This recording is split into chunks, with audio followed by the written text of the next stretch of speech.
प्रभु यीशु के मधुर नाम में मैं आप सबों को नमस्कार कहती हूँ। धन्यवाद देती हूँ परमेश्वर पिता का, जो उनके अनुग्रह से वचन के प्रचार के लिए खड़ा किया है। और मैं डॉक्टर थॉमस का भी हृदय से धन्यवाद देती हूँ कि उन्होंने मुझे इस योग्य समझा कि मैं आप लोग के सामने वचन से कुछ शेयर कर सकूं। जो एक प्रबंधन किया गया है कि हम आपस में वचन के द्वारा एक दूसरे को ढाढ़स बनाए, तसल्ली दे और फिर एक दूसरे को ऊंचा उठाएं। धन्यवाद देती हूँ सारी बातों के लिए। आइए हम वचन में जाने के पहले छोटी सी प्रार्थना करें। सर्वशक्तिमान परमेश्वर पिता, तेरे नाम की स्तुति, महिमा, प्रशंसा, तारीफ करती हूँ प्रभु जी। धन्यवाद देती हुए सुंदर अवसर के लिए जो आपने मेरे जीवन में दिया है प्रभु जी, कि आपके सत्य वचनों को, सामर्थी वचनों को मैं प्रभु जी अपने भाई बहनों के सामने बांट सकूं। धन्यवाद देती हूँ पिता परमेश्वर, पवित्र आत्मा की अगुवाई हम सबों के जो सुनने वाले हैं और बोलने वाले में हमारे संग रहे, यीशु के नाम में। का रचित सुसमाचार उसका 8 अध्याय 22 से 25 तक। फिर एक दिन वह और उसके चेले नाव पर चढ़े और उसने उनसे कहा, आओ झील के पार चले। अतः उन्होंने नाव खोल दी, पर जब नाव चल रही थी तो वह सो गया और झील पर आंधी आई और नाव पानी से भरने लगी और वे जोखिम में थे। तब उन्होंने पास आकर उसे जगाया और कहा, स्वामी स्वामी, हम नाश हुए जाते हैं। तब उसने उठकर आंधी को और पानी की लहरों को डांटा और वे थम गए और चैन हो गया। तब उसने उनसे कहा, तुम्हारा विश्वास कहाँ था? पर वे डर गए और अचंभित होकर आपस में कहने लगे, यह कौन है जो आंधी और पानी को भी आज्ञा देता है और वे उसकी मानते हैं। एक दिन प्रभु यीशु मसीह अपने चेलों के साथ नाव पर चढ़कर झील के पार जाना चाहा। उन्होंने कहा, आओ हम झील के पार चलें। और वे बैठकर जाने लगे और प्रभु यीशु मसीह नाव में चढ़कर सो गए। और इसी समय आंधी और तूफान आई। चेले डर गए क्योंकि नाव में पानी भर गया था और वे चिल्लाने लगे। वे प्रभु यीशु के पास आए और कहने लगे, प्रभु जी आप सो रहे हैं, हमें बचाइए, हम आंधी और तूफान में फंसे हैं, हम पर संकट आ गई है। और प्रभु यीशु जागे और जागने के बाद उन्होंने आंधी और पानी को डांटा और वे थम गए। लेकिन प्रभु यीशु ने अपने चेलों से क्या कहा? उन्होंने कहा कि तुम्हारा विश्वास कहाँ है? और इस तरह चेले आपस में एक दूसरे को देखकर ये कहने लगे, ये कौन है जो आंधी और पानी को भी डांटता है और वे उसकी मानते हैं। इस तरह से परमेश्वर हमेशा ये चाहते हैं कि हम परमेश्वर की आज्ञाकारिता में बने रहें, उनकी आज्ञाओं को माने और उनके भय में रहें, और जो भी कार्य हमें अपने सामर्थ्य के द्वारा करना है वो हम करें। उसमें 5 बातों को हम ध्यान देंगे, जिसमें पहली बात है आज्ञाकारिता। आज्ञाकारिता का अर्थ है आज्ञाकारिता, और इस आज्ञाकारिता में भी 2 बातें हैं। एक आज्ञा का मानना और दूसरा परमेश्वर के वादों पर विश्वास करना। और चेलों ने वही किया। उन्होंने आज्ञा मानी और उनके कहे अनुसार वो उन्होंने किया, अर्थात अपनी नावों को खोला और वे आगे बढ़ गए। दूसरा पॉइंट है आंधी का आना। जब वे जा रहे थे तो आंधी आई, तूफान आया, नाव भरने लगा और वे डर गए और डर कर प्रभु यीशु को चिल्लाने लगे। इस जगह में उन्होंने अपने विश्वास को खो दिया था। वे समझ नहीं पा रहे थे कि उनको क्या करना है। जैसे कि परमेश्वर ने कहा, मुझसे बड़े बड़े कार्य तुम करोगे, तो वो चाहते तो वे भी प्रभु यीशु के समान आंधी और पानी को डांट सकते थे और वे थम जाते, क्योंकि हमें विश्वास करना है। परमेश्वर के वादों पर हमको विश्वास करना है। तीसरी बात है प्रभु यीशु का सो जाना। तो परमेश्वर प्रभु यीशु जब सो गए तो उनका वो सोना नहीं था, बल्कि एक तरह से हमें वो आजमाना चाहते हैं। परीक्षाओं में पढ़ने के बाद हमारी क्या स्थिति होती है? क्या हम घबरा जाते हैं या क्या हम डर जाते हैं? तो ये चीज प्रभु देखना चाहते हैं, हमें परखना चाहते हैं। परीक्षाओं में डाल करके वे प्रसन्न नहीं होते, बल्कि हमको मजबूत करने के लिए परखते हैं। चौथी बात है चेलों का भयभीत होना। अक्सर भय की स्थिति में हम सब घबरा जाते हैं। हमें समझ में नहीं आता कि इस भय की स्थिति में हमें कौन सा कदम उठाना है, और हम उन सारे वादों को परमेश्वर के भूल जाते हैं। हमें समझ में नहीं आता कि हमें क्या करना है। और पांचवी बात है विश्वास की कमी। विश्वास की कमी अक्सर हमारे अंदर आता है, और उस विश्वास की कमी के कारण हम कमजोर पड़ जाते हैं। हमें समझ में ये नहीं आता कि उस ठीक समय पर हमें कौन सा कदम उठाना है या क्या करना चाहिए। इन आयतों से हम यह सीखते हैं कि जब प्रभु यीशु हमारे जीवन में उपस्थित रहते हैं तो संकट के समय हमें कभी भी घबराना नहीं चाहिए, क्योंकि परमेश्वर हमारे जीवन में उपस्थित रहते हुए भी वे हमें जांचने के लिए, परखने के लिए शांत रहते हैं, चुप रहते हैं कि देखें मैं उपस्थित हूं, फिर भी इनके जीवन में क्या चल रहा है। अभी तक तो हमने चेलों के विषय में पढ़ा, किंतु अब हम मनुष्य के जीवन के बारे में बात करेंगे कि कैसे मनुष्य के जीवन में प्रभु यीशु के होने के बावजूद संकट और मुसीबतें आती हैं।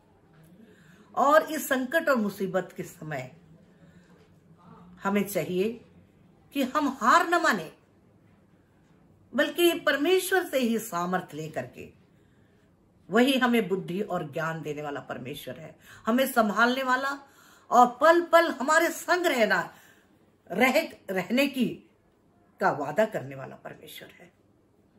तो हमें कभी भी घबराना नहीं चाहिए। हमें नहीं सोचना चाहिए कि हम अकेले हैं।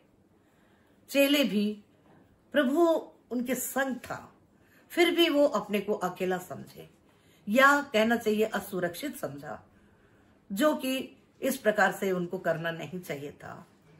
सारा वचन उनके पास था, परमेश्वर की सामर्थ उनके पास थी, तो उनको क्या करना चाहिए था? मुकाबला करना था, संकट का मुकाबला करना था। लेकिन उन्होंने ऐसा नहीं किया और प्रभु यीशु को इससे बड़ी तकलीफ हुई। वो उनका वो विश्वास जो देखना चाहते थे नहीं देख पाए। उनको कहना पड़ा, तुम्हारा विश्वास कहां है? आज वो हमसे भी पूछना चाहते हैं कि तुम्हारा विश्वास कहां है? प्रभु हमसे ये अपेक्षा करते हैं कि हम हमेशा विश्वास में बने रहें और बढ़ते जाएं। और इसके लिए हमें प्रार्थना का जीवन होना है, तभी हम पवित्र आत्मा के द्वारा सामर्थी पाए जाएंगे। महिमा की योग्य परमेश्वर सदैव हमसे यही कहते हैं कि तुम कभी मत डरना और हमेशा अपनी दृष्टि मेरी ओर लगाए रखना। कोई संकट, कोई विपत्ति, कोई मुसीबत यदि तुम पर आता है तो तुम मुकाबला करना, क्योंकि मुकाबला करने से ही तुम शैतान पर जय पा सकते हो।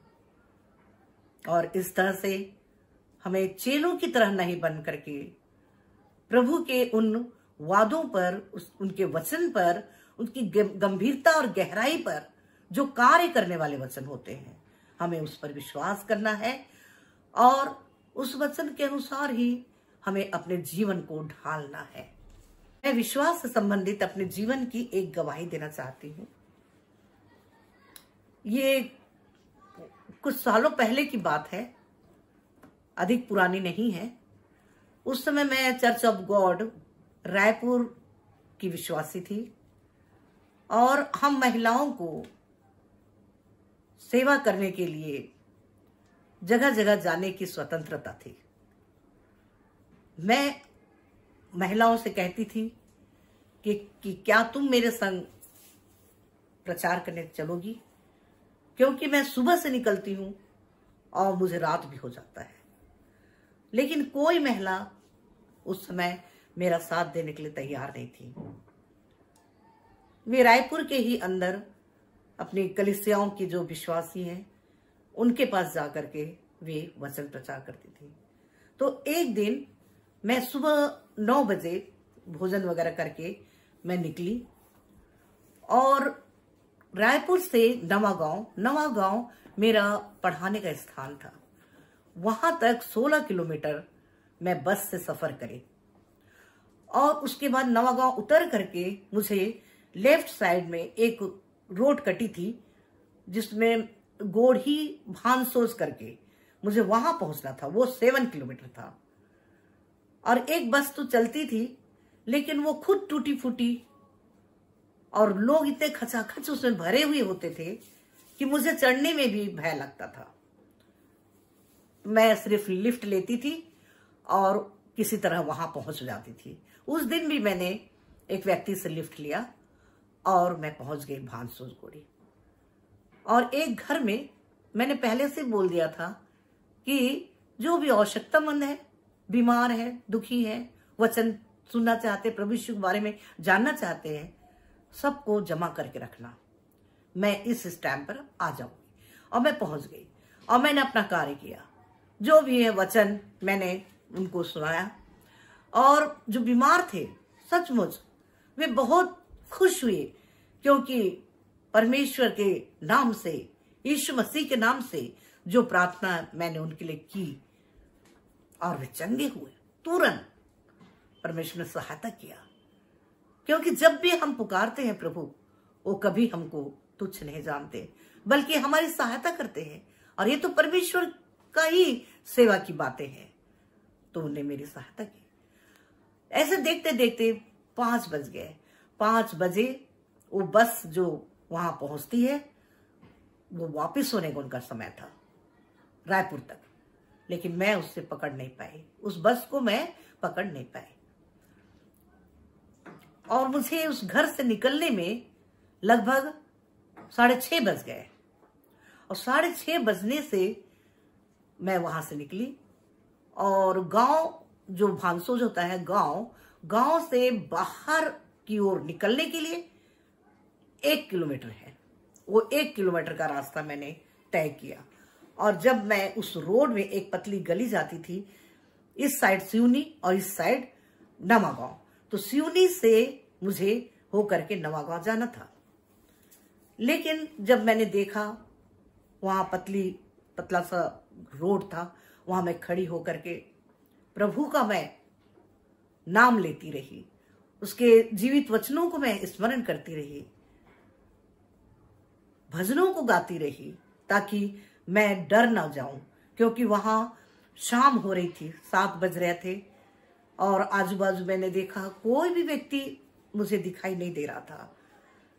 चाहती तो मैं घबरा जाती, डर जाती, लेकिन ना जाने कौन सी ऐसी शक्ति थी जो वहां मुझे रोके रखी थी। मैं चाहती तो मैं वापस गांव जा सकती थी, क्योंकि उन लोगों ने बोला था यहाँ साधन मिलना बहुत मुश्किल है, यदि आपको ना मिले तो आप प्रेम से आ जाइए और रात्रि में भोजन करके आप आराम से सो जाइए, हम सुबह अपने लड़के को बोल करके आपको रायपुर तक पहुंचा देंगे। कितनी अच्छी बात, कितना अच्छा सुविधा। लेकिन नहीं, मैं तो परमेश्वर की ओर देख रही थी। उसका मेरे जीवन में वो कार्य को मैं देखना चाहती थी कि प्रभु तू मुझे कभी भी लज्जित नहीं करेगा, मुझे कभी भी निराश नहीं करेगा तू। मैं आज तुझे पुकार रही हूं क्योंकि आज मैं संकट में हूं, आज मैं मुसीबत में हूं। मेरी सहायता यहां कौन करेगा? कोई नहीं है प्रभु, और न मैं किसी को पुकारूंगी भी नहीं। मैं सिर्फ आपकी ओर देखती हूं और उनके जीवित वचनों को मैं बोलते हुए चहलकदमी करती रही। करीबन आधा घंटा वहां मुझे बीता और ठीक इसी समय एक मार्शल मेरे ठीक सामने आके खड़ी हुई। आपको पता होना चाहिए, ना कोई लाइटिंग मुझे दिखाई दिया और ना किसी प्रकार का हॉर्न, कोई आवाज नहीं। ये ऐसा कैसे हो सकता है? और जब वहां से एक आवाज आई, आइए मैडम, और मैं आवाज की तरफ अपना ध्यान केंद्रित किया और आवाज की तरफ मैं बढ़ने लगी। खिड़की खुली और मैं वहां प्रवेश करके अपने सीट पर बैठ गई। अंदर अंधेरा था, मैं नहीं देख सकती थी कि वहां कौन था। मेरे साथ जो ड्राइविंग कर रहा था वो कौन थे मैं नहीं जानती। मेरी नजर सिर्फ सामने थी, रोड में, जहां हेडलाइट पड़ रही थी, आजू बाजू अंधेरा। ठीक ऐसे हम परमेश्वर को स्मरण करते हुए, क्योंकि रात का समय था, न जाने कौन व्यक्ति मेरे साथ बैठा हुआ है, मैं नहीं जानती प्रभु। बस मैं अपने प्रभु से बातें करते करते हम उस जगह में पहुंच गए, अर्थात नवा गांव। जब वहां पहुंचे तो मैंने उनसे कहा, क्या आप रायपुर जाएंगे? तो उनने कहा, नहीं, मैं कहीं नहीं जा रहा हूं। तो मैंने उनको धन्यवाद दिया और मैं गाड़ी से नीचे उतर गई। और नीचे उतर गई ठीक इस समय महासमुंद से बस आ रही थी।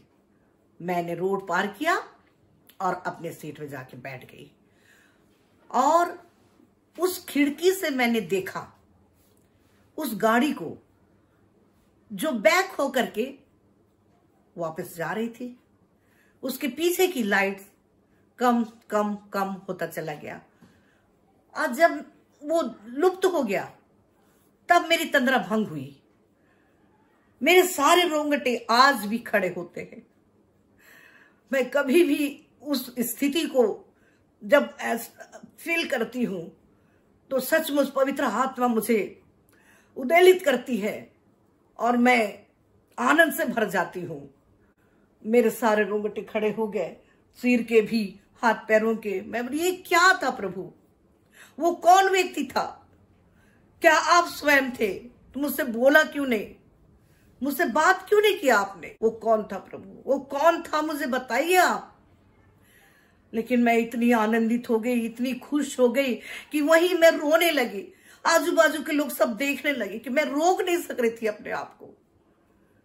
वो इतना आनंद का क्षण था मेरे लिए कि उस समय मैं निराश हो जाती, डर जाती और मैं गांव वापस चली जाती तो क्या परमेश्वर के उस अनुग्रह को देख पाती?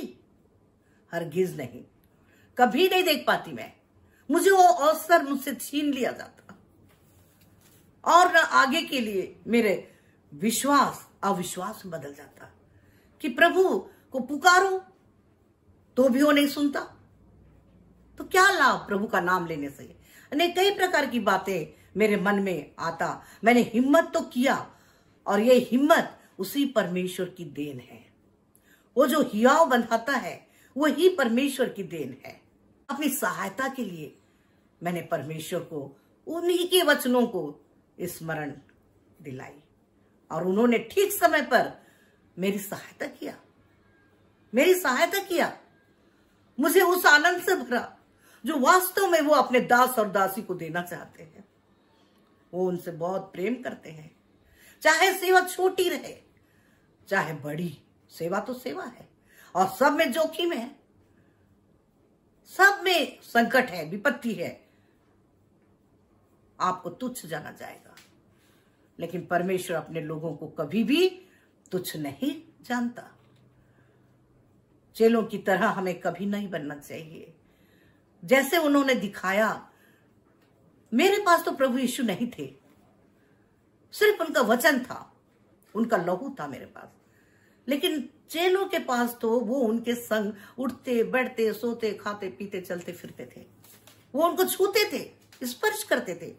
लेकिन मेरे पास तो कुछ भी नहीं था, सिर्फ एक एहसास कि प्रभु का वादा, प्रभु का वचन मेरे साथ है, मुझे उसको थामना है, उसको क्लेम करना है, उसके वचनों को।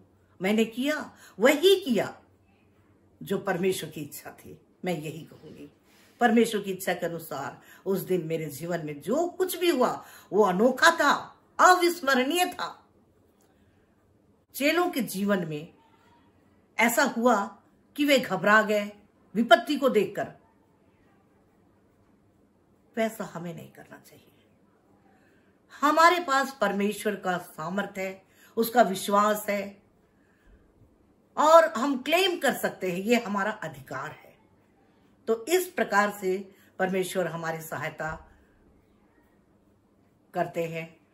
जैसे आंधी आए, तूफान आए, कुछ भी आए हमारे जीवन में, हमें क्यों घबराना, जब हम जानते हैं कि हमसे कुछ नहीं होगा, हम कुछ भी नहीं कर सकते, कोई भी सामर्थ्य के कार्य हम कर ही नहीं सकते।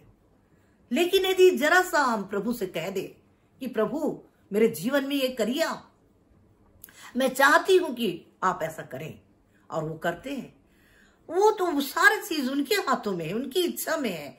वो आपके जीवन में ऐसे ऐसे कार्यों को करेंगे कि आप खुद आश्चर्यचकित हो जाएंगे और आनंद से भर जाएंगे। तो प्रभु वो प्रभु है जो हमेशा हमारी अगुवाई करने वाला, हमारे संग संग चलने वाला, और हमें बल बुद्धि से ज्ञान से भरने वाला परमेश्वर है। तो इन आयतों से हमें ये शिक्षा मिलती है कि हम परमेश्वर की आज्ञाकारिता में होकर चलें।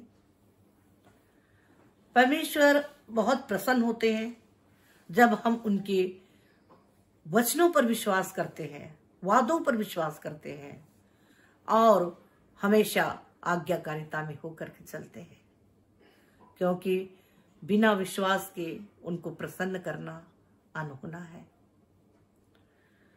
दूसरी बात हम पाते हैं,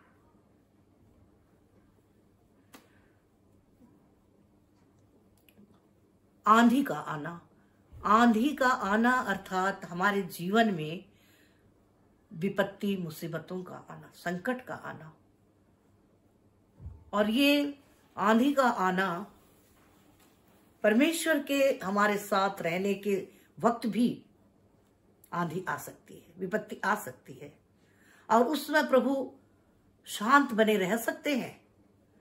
लेकिन हमें नहीं घबराना चाहिए, हमें ये हिवाव बांधना चाहिए कि प्रभु मेरे संग है, अदृश्य रूप में हो या दृश्य रूप में हो, प्रभु मेरे साथ है, यही है, मेरे पास है, मुझे बल लेना है, मुझे सामर्थ्य में चलना है, क्योंकि यही प्रभु को पसंद है। और इस तरह हमारे सारे मार्ग सरल हो जाएंगे। हम प्रभु में विश्वास करके ये सारे कार्यों को जो कठिन है, असंभव है, हम कर सकते हैं, क्योंकि परमेश्वर ने हमें हियाव दिया है, सामर्थ्य दी है। पवित्र आत्मा हर समय हमारे संग रहता है, जिसकी सहायता हमको लेनी ही है। और यदि उसे अवॉइड करेंगे तो हम अपनी इच्छा अनुसार कभी भी कुछ हासिल नहीं कर सकते। तीसरा पॉइंट है, चेलों का भयभीत हो जाना। चेले भयभीत हो गए। यही स्थिति हमारे जीवन में यदि आएगा, अर्थात विपत्ति जब हमारे जीवन में आएगा, तो हमें भयभीत नहीं होना है। भयभीत होने से कुछ नहीं होगा, हमें बल लाना है। और कौन देता है हमें बल, कौन देता है हमें बुद्धि ठीक समय पे? प्रभु यीशु मसीह। तो हमें क्या करना है? उनकी ओर देखना है, उनको पुकारना है।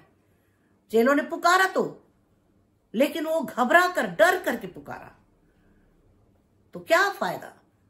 डरने और उससे उनको क्या मिला? परमेश्वर की डांट मिली। वैसे ही हमें भी परमेश्वर की डांट ही मिलेगी। वो दुखी होंगे, निराश होंगे, चाहे मैं कितना ही सिखाऊं समझाऊं, लेकिन ये वैसे ही रहेंगे, ये कहेंगे वो। तो देखिए, आइए हमें इन सारी नकारात्मक बातों को अपने जीवन से हटाना है, अर्थात अविश्वास की आत्मा, घबराने की आत्मा, डरने की आत्मा, प्रभु के वादों पर हल्का विश्वास करना, ये सारी बातें हमको अपने जीवन से दूर करना है। वचन जो कहता है, जैसा कहता है, हमें उस वचन के अनुसार चलना है, क्लेम करना है, प्रभु ये वचन मेरे जीवन में कार्य करे। और वो वचन, क्योंकि वचन कार्य करता है, आपके जीवन में भी कार्य करेगा। आप जैसा चाहेंगे, जिस मार्ग में भी चलना चाहेंगे, प्रभु आपको उस मार्ग में चलाएंगे, उनका वचन है। फिर हम किस बात से डरते हैं? क्यों प्रभु के सेवा कार्य में आने वाले विपत्तियों को, मुसीबतों से हम डरते हैं? क्यों डरते हैं? मरना प्रभु में और जीना भी प्रभु में, सब आनंदित है, इसलिए न घबराएं। 5वीं बात है विश्वास की कमी। फिर वही विश्वास की बातें आई। विश्वास में हमें बढ़ना है, निरंतर बढ़ना है, दिन प्रतिदिन बढ़ना है।